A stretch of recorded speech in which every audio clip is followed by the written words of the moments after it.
মেহেন্দি লাগানোর পর তুলে ফেলাটাই কিন্তু শেষ কাজ নয়। ভালো এবং ডার্ক স্টেইনের জন্য কিন্তু সঠিক আফটার কেয়ারের দরকার।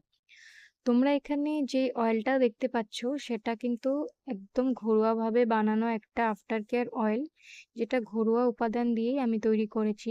তাই আজ শুধু তোমাদেরকে এই ভিডিওতে দেখালাম এই অয়েলটা ইউজ করা।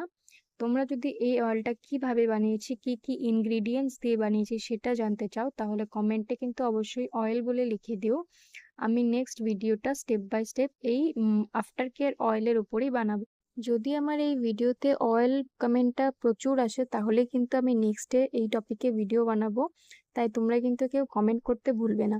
আর এই অয়েলটা কিন্তু তোমরা মেহেন্দি শুকানোর পর জল দিয়ে না ধুয়ে মেহেন্দিটা তোলার ক্ষেত্রে কিন্তু এই অয়েলটা ইউজ করতে পারো। মেহেন্দি তোলার পর যখন তোমরা জল ইউজ করবে তার আগে কিন্তু হাতের মধ্যে এই অয়েলটা অ্যাপ্লাই করে নেবে, তাহলে কালারে কোনো খারাপ ইফেক্ট পড়বে না।